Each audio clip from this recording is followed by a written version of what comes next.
Welcome back to our channel. Today, in quiet reverence, we remember the talented artists who left us too soon, some only just days ago. From the icons of Hollywood to rising stars, they each brought light to the world of entertainment, until they passed away suddenly.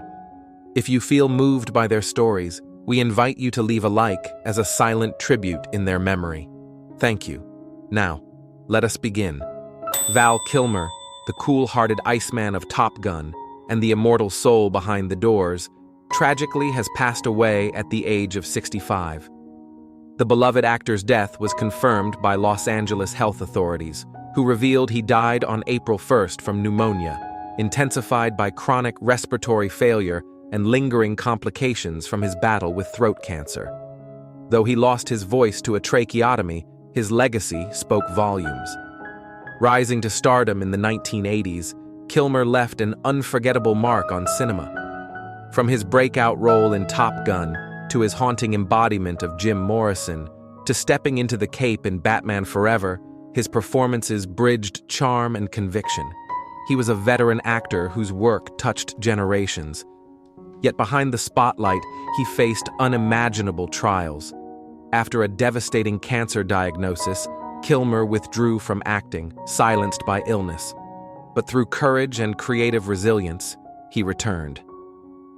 In 2021, his self-narrated documentary Val told his story. He even made a moving appearance in Top Gun, Maverick, his voice digitally revived, a comeback that inspired millions. Though his final resting place remains private, Val Kilmer's cultural impact endures. Fans, family, and fellow artists remember a man of quiet strength, rare depth, and lasting brilliance. His voice may have faded, but his presence remains. What role do you remember him by?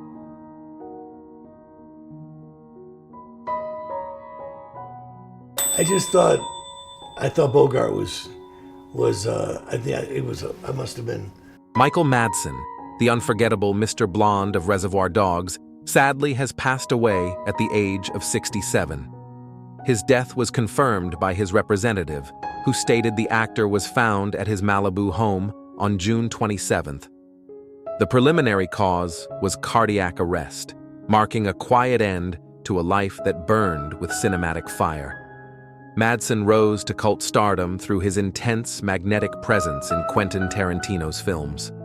From the iconic torture scene in Reservoir Dogs to the brooding Bud in Kill Bill and the scheming Joe Gage in The Hateful Eight, his performances became cultural landmarks. With over 300 roles across film and television, his rugged charisma left an enduring impact. Behind the lens, his life was marked by turbulence. In recent years, he faced personal hardship, including the heartbreaking loss of his son Hudson while serving in the military. Yet Madsen never stopped creating. He remained active in independent cinema and poured his soul into poetry, preparing a final collection titled Tears for My Father, a work of reflection and redemption. At the time of his passing, Madsen was working on 3 new films, a final testament to his relentless spirit. Though no burial details have been released, his legacy lives on in the roles he brought to life and the verses he left behind. Which of Michael Madsen's unforgettable roles lives on in your memory?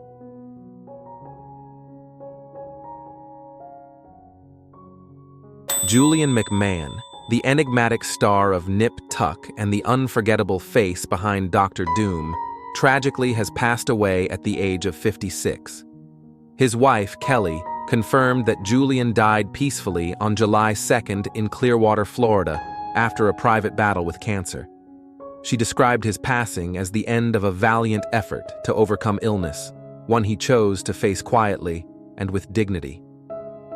Born in Sydney and son of a former Australian Prime Minister, McMahon rose from modeling to become a household name in Hollywood.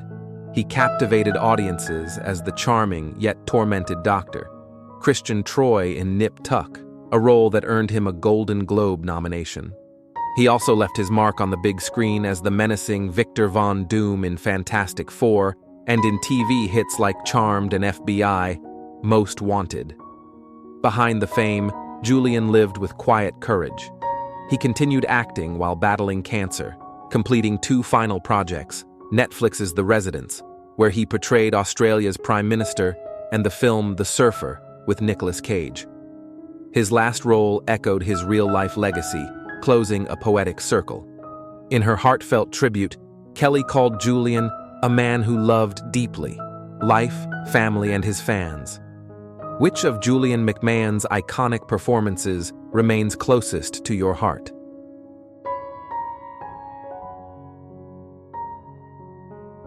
A couple of monsters bust loose and the place goes nuts. You know? Peter Jason, the beloved character actor of Deadwood, The Karate Kid, and over 260 screen credits, has sadly passed away at the age of 80.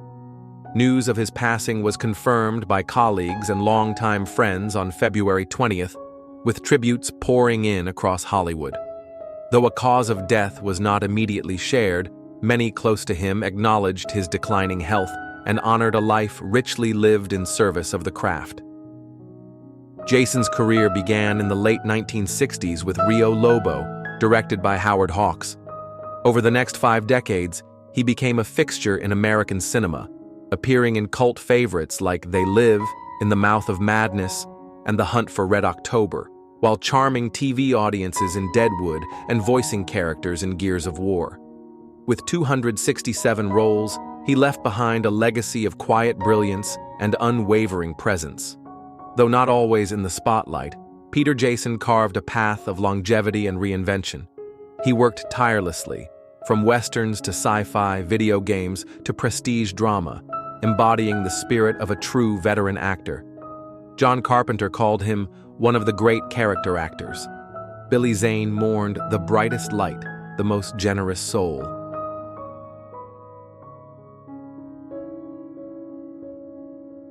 Joe Don Baker, the broad-shouldered, justice-wielding star of Walking Tall, has peacefully passed away at the age of 89. His family announced the news of his passing on May 7th. While no cause of death was shared, a funeral service is scheduled to honor his life in Mission Hills, California. Baker's towering presence and rugged resolve made him a symbol of cinematic justice during a transformative era in American film. He rose to prominence portraying real-life Sheriff Buford Pusser in Walking Tall, 1973, a film that became a cultural lightning rod and box office sensation.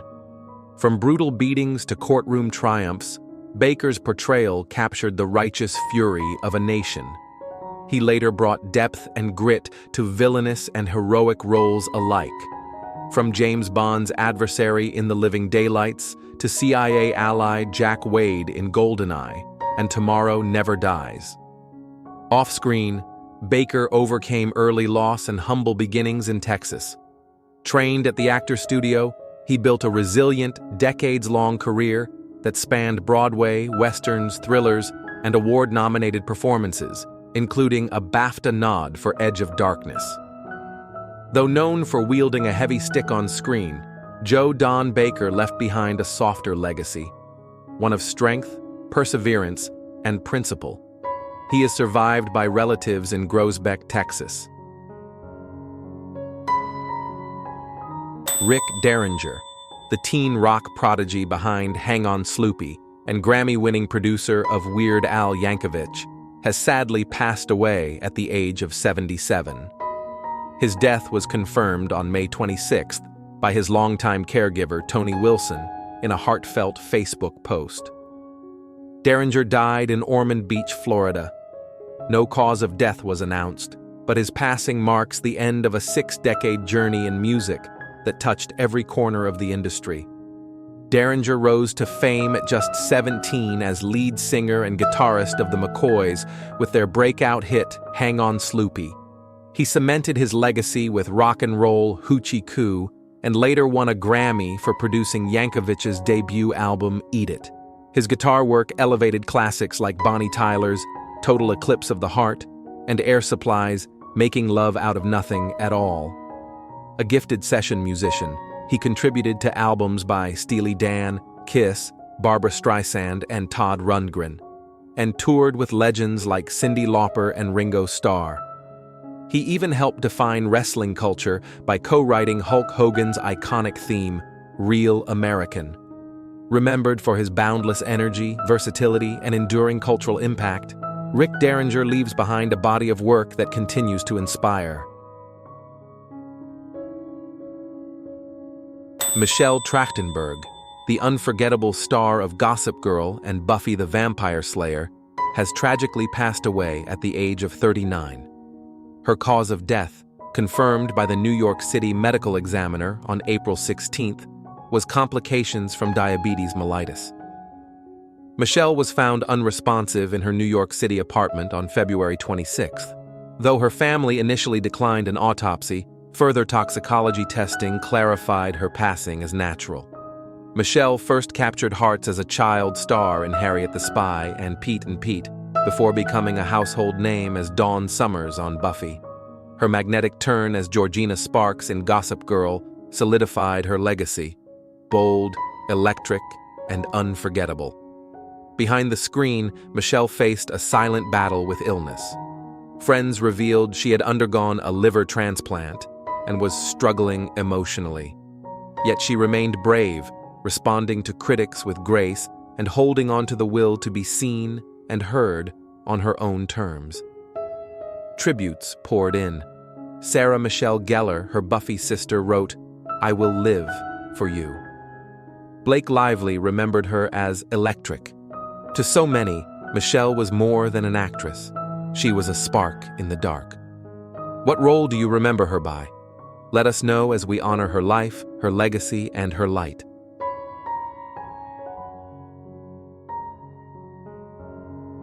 Sound like a frivolous question, but what the hell are you doing?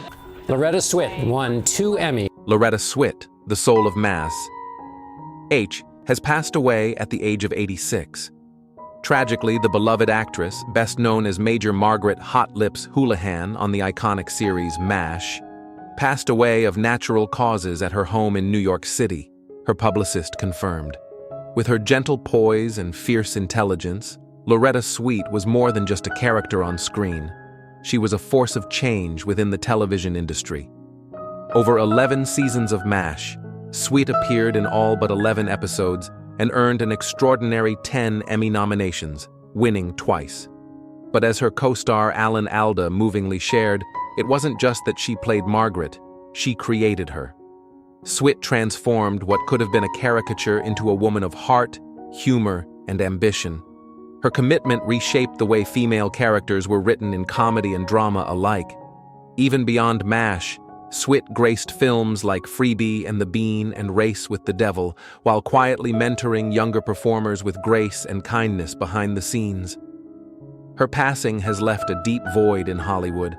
Fellow castmates, including Jamie Farr and Mike Farrell, expressed their sorrow, remembering her as a beautiful soul and irreplaceable friend.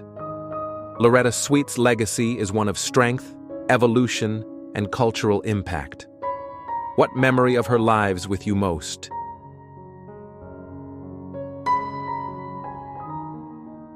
Well, it was amazing because it's all I ever wanted.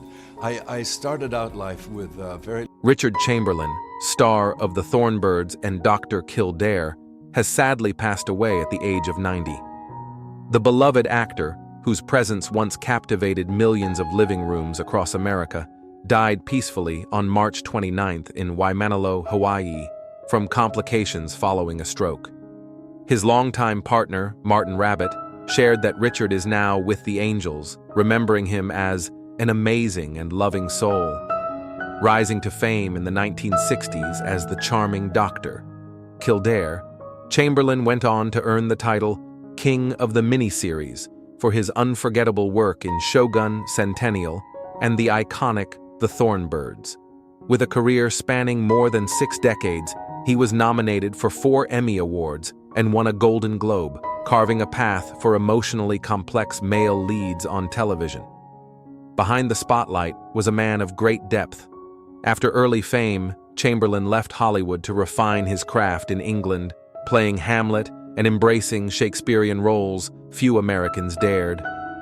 In 2003, he courageously came out as gay, becoming a symbol of quiet strength and personal redemption in an era when Hollywood demanded silence.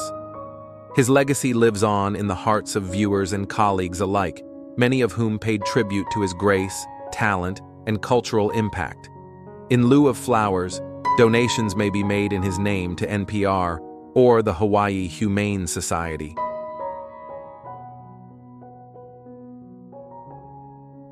Chinese have to move in this neighborhood. What happens when the quietest man in the room becomes the voice of a generation?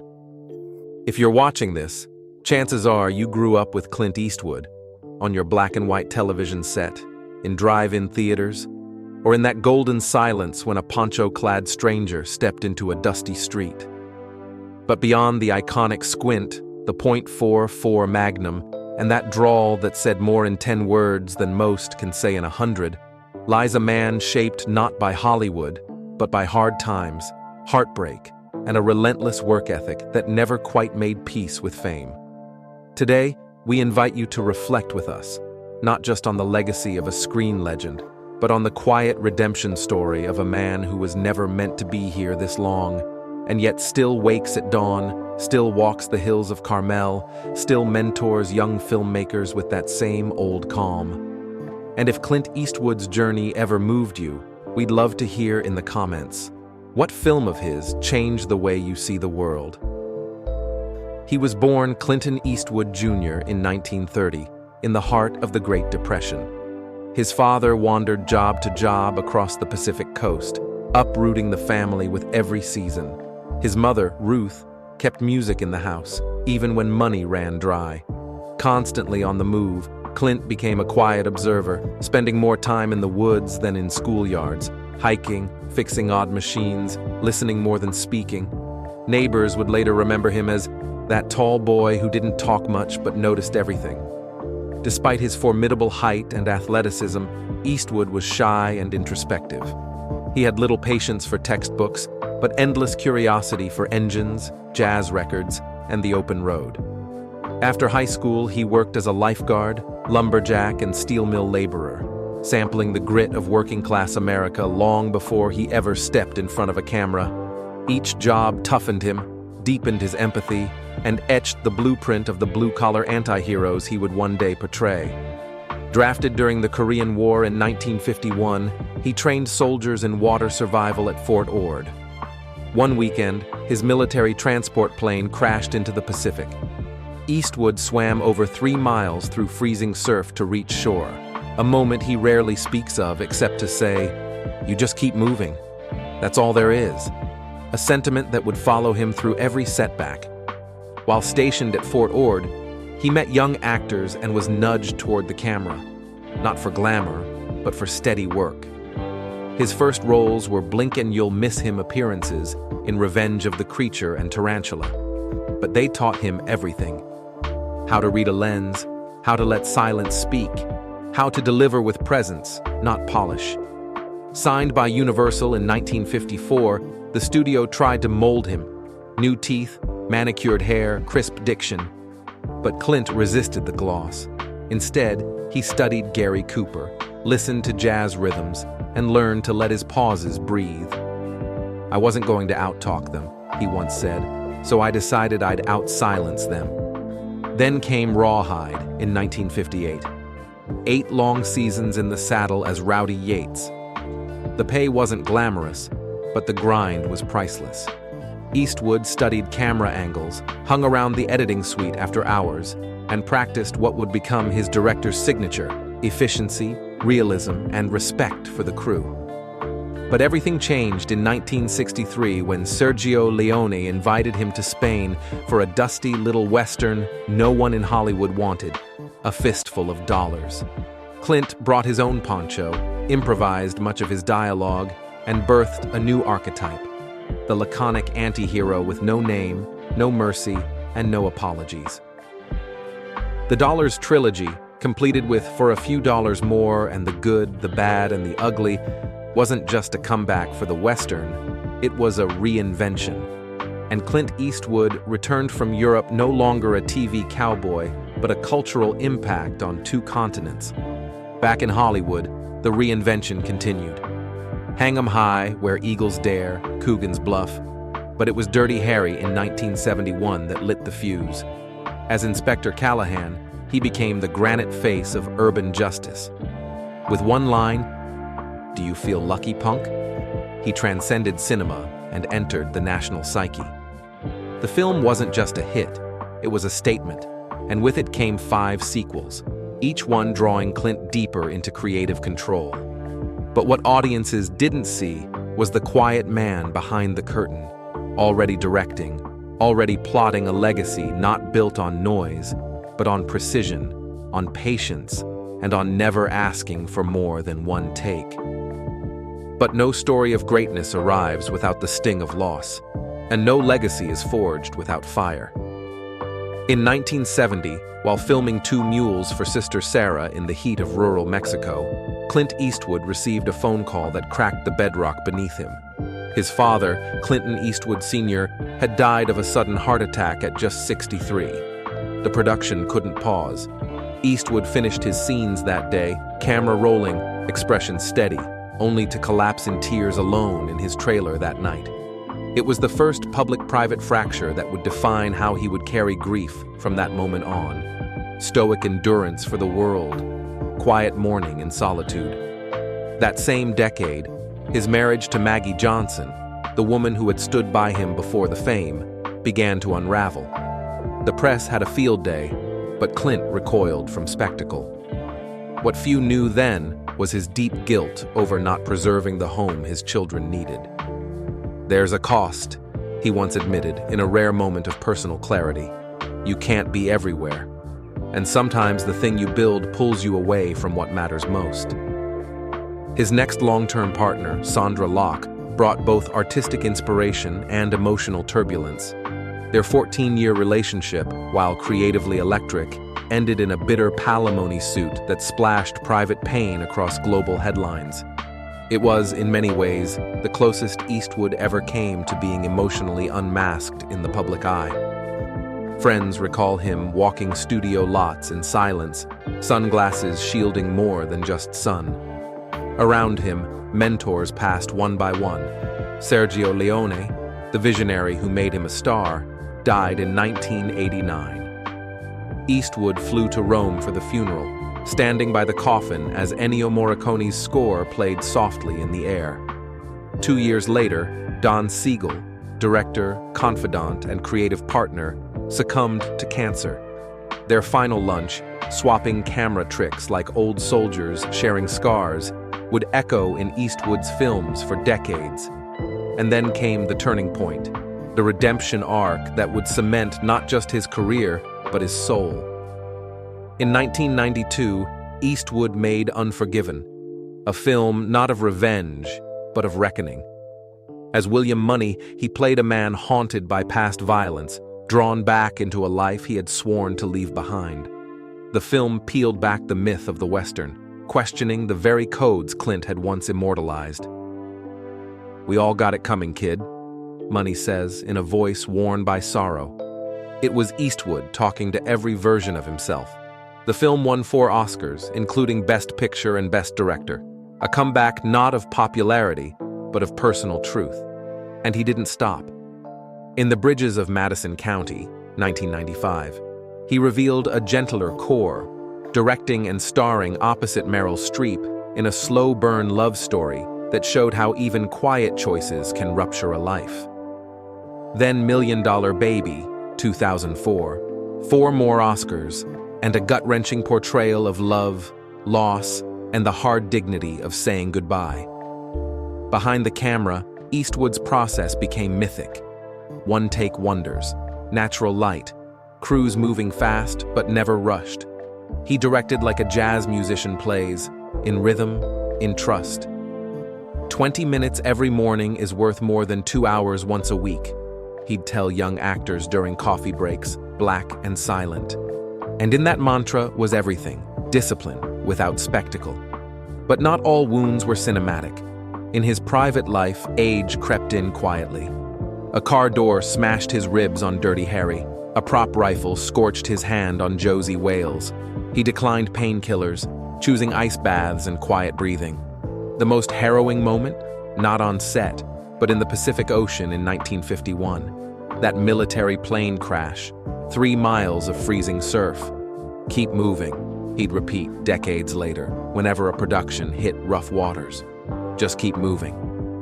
His body bore the toll of time, a mild heart flutter in his late 70s, hearing loss in one ear from a blank misfire on Unforgiven, a benign polyp, a compressed lumbar disc, but no hospital drama, no drawn-out absence. He rose at dawn, walked the Carmel Hills, played upright bass badly but joyfully, mentored new directors with a gaze steadier than any dolly shot. He drank black coffee, avoided sugar, bit unlit cigars for effect, never lit one. On long shoot days, crew members sometimes found him in his trailer, still as a statue, meditating with no mantra, no music, just breathe. Redemption through quiet. As age advanced, so did Eastwood's emotional palette. Gran Torino, 2008, confronted racism and atonement. The Mule, 2018, captured an old man facing the weight of his missteps. Richard Jewell, 2019, defended the dignity of the misunderstood. Each film, a cultural impact rooted not in noise, but in deep observation. There were more losses. His mother, Ruth, at 97. Sandra Locke in 2018 to cancer. Old stuntmen, composers, co-stars fading from the credits. Yet Clint kept moving, camera in hand. The only thing slowing him down is the rest of us, one cinematographer joked. In one late shoot, he insisted on rappelling from a helicopter, wearing a discreet knee brace. The scene made final cut. No stunt double, just Eastwood, 80 years old, still directing, still descending into frame. Because in Clint Eastwood's world, the sobriety journey was never about addiction. It was about clarity, focus, motion, control without cruelty, strength without sound, and somewhere between broken ribs, broken hearts, and broken myths, a man rebuilt himself. Today, at 94, Clint Eastwood no longer has anything to prove, yet he continues to move. He lives quietly at his beloved ranch in Carmel, California, where coastal fog drapes the hills and each morning begins with a solitary walk. No entourage, no fuss, just the steady rhythm of boots on dew-soaked trails and the sound of gulls echoing above the surf. His silhouette, once synonymous with outlaws and inspectors, is now a reminder that time, too, can be graceful. Inside his editing suite, surrounded by shelves of jazz records and marked-up scripts, Eastwood still works. Not always directing, sometimes mentoring, sometimes just offering a note, a name, a lens suggestion to a first-time filmmaker who dared to call. "It's not about being in charge," he once said. "It's about making sure the story gets told." This, more than any award, is his legacy. A quiet generosity, a veteran mentor who shares the secrets of simplicity, who encourages others to take the shot they might otherwise fear. He no longer dyes his hair, he doesn't shave every day. At a recent family wedding, he appeared with a silver beard and unruly hair. Still tall, still alert, still unmistakably Clint. One guest whispered, "He looks nothing like the man on the posters." But another said, "No, he looks better because he's real."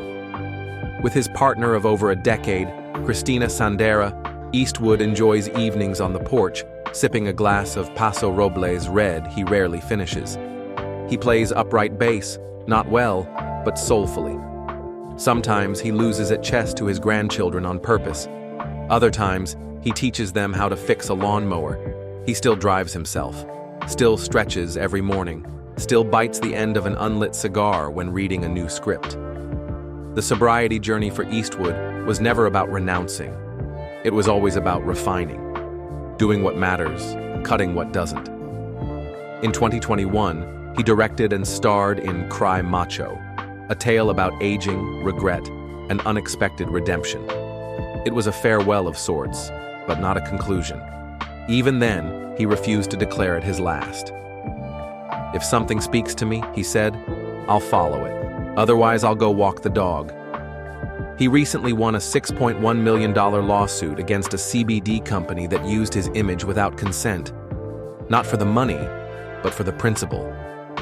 You can't fake authenticity, he told the press. You earn it. That, too, is part of his cultural impact, defending the right to be himself. His health remains remarkably strong. No dramatic hospitalizations, no long disappearances. His doctor attributes it to moderation, movement, and an insatiable curiosity.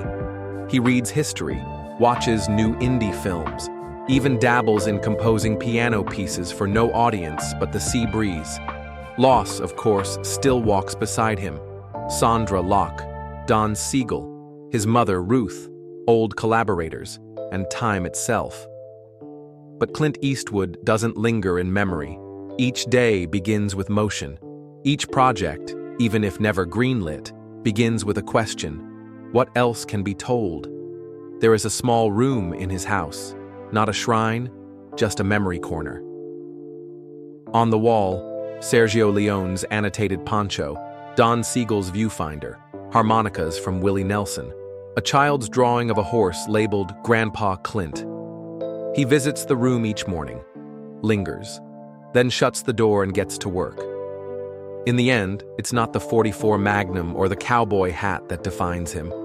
It's the man who swims through storms, walks through grief, builds from ruin, and teaches that comeback isn't loud, it's relentless.